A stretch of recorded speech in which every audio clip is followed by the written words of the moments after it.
Hi friends, welcome to Pratyush channel. నేను మీ లక్ష్మిని మాట్లాడుతున్నానండి. నేను ఈరోజు మార్నింగ్ బ్రేక్ఫాస్ట్ కింద నేను ఉప్మా తయారు చేస్తున్నాను. అది కూడా మన ఇడ్లీ రవ్వ ఉంటుంది కదండి, అది ఇడ్లీ రవ్వ ఓన్లీ ఇడ్లీకే కాదు, మన ఉప్మా కూడా చేసుకోవచ్చు. ముందుగా స్టవ్ వెలిగించుకొని ఆయిల్ పెట్టుకోవాలి.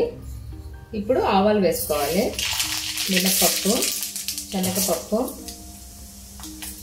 ఈ ఉప్మాకి పెసరపప్పు వేసుకుంటే బాగుంటుందండి. పెసరపప్పు వేసాను. ఈ కొద్దిగా ఫ్రై అయిన తర్వాత ఉల్లిపాయ, పచ్చిమిర్చి, కరివేపాకు,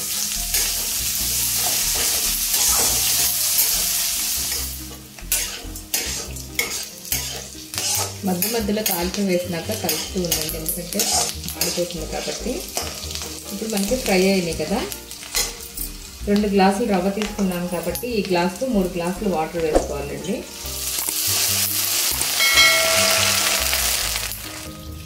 మూడు గ్లాసులు వాటర్ వేసుకున్నాం కదా. ఇప్పుడు సరిపడినంత సాల్ట్ వేసుకోవాలి మనం.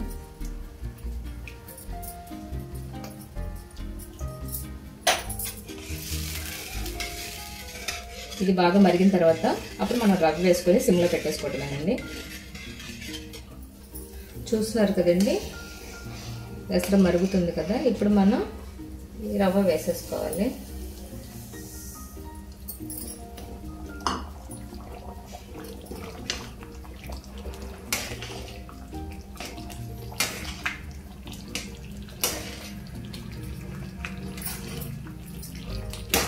ఇప్పుడు మనం మూత పెట్టేసుకొని సిమ్లో పెట్టుకోవాలండి. మూత తీసి చూద్దామండి. చూస్తున్నారా మనకి ఎంత పొడి పొడిగా వచ్చిందో ఉప్మా అనేది. సో మీరు కూడా ఇలా ట్రై చేయండి. టేస్ట్ అయితే చాలా చాలా బాగుంటుంది. ఇంకొక 2 మినిట్స్ ఉంటే అయిపోతుందండి. నేను బౌల్లో తీసుకున్న తర్వాత మీకు చూపిస్తాను.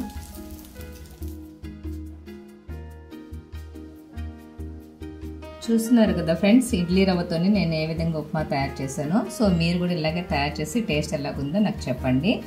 దీనికి మట్టికి పెసరపప్పు కంపల్సరీగా వేయండి. పెసరపప్పు వేస్తే టేస్ట్ అయితే చాలా చాలా బాగుంటుంది. మా ఛానల్కి మీ సపోర్ట్ అనేది మాకు ఎప్పుడు ఇలాగే ఉండాలండి. ఓకే ఫ్రెండ్స్, చూస్తున్నారు కదా, ఈరోజు చేసిన రెసిపీ కనుక మీకు నచ్చినట్టయితే లైక్ చేయండి, షేర్ చేయండి, కమెంట్ చేయండి. అలాగే సబ్స్క్రైబ్ చేయడం మాత్రం మర్చిపోకండి.